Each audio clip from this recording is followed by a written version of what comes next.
द्वारा जो भी क्रियाएं, जो भी चेष्टाएं हैं, वो सबकी सब यज्ञ स्वरूप हो गई।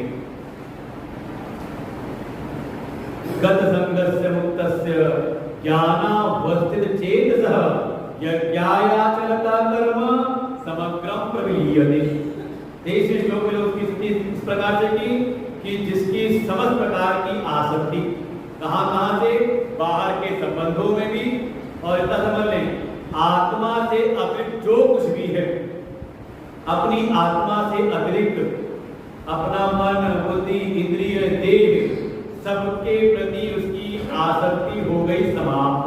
कद संगस्य, समस्त प्रकार की आसक्तियों का त्याग कर दिया। जननी, जनक, बंधु, सुत, तारा, तनु, धनु, भवन, सुहृद, परिवार, देखो वो समय गिना दे सबके सब।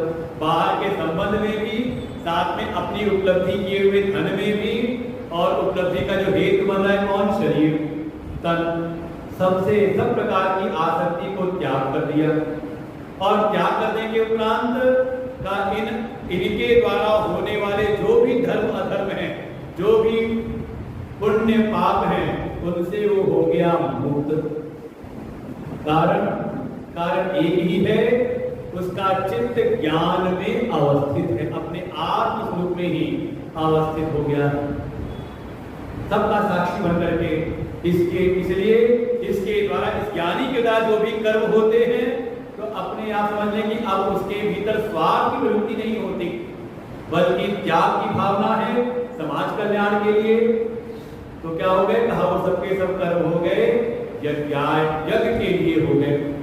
जो भगवान पूर्व के अध्याय में क्या कहते हैं, यज्ञार्थ कर्म की बात कही थी, उसको यहाँ पुनः कहते हैं कि उनके जीवन में सहज हो जाता है, और इस यज्ञ स्वरूप कर्म करने के परिणाम स्वरूप उनके कर्म फल को उत्पन्न नहीं करते, अर्थात उनके समग्र जो कर्म फल हैं वो सबके सब शांत हो जाते। और इस यज्ञ भावना से कर्म करते करते उनको अपने ब्रह्म स्वरूप का अनुभव होता है। अंतःकरण शुद्धि और अनशुद्ध अंतःकरण के साथ जब वे इस ज्ञान का श्रवण करते हैं, इसका मनन करते हैं और ध्यान करते हैं, तो उनको अपने ब्रह्म स्वरूपता का अनुभव होता है। और साथ ही ये भी अनुभव हो जाता है, ये सारा जगत ब्रह्ममय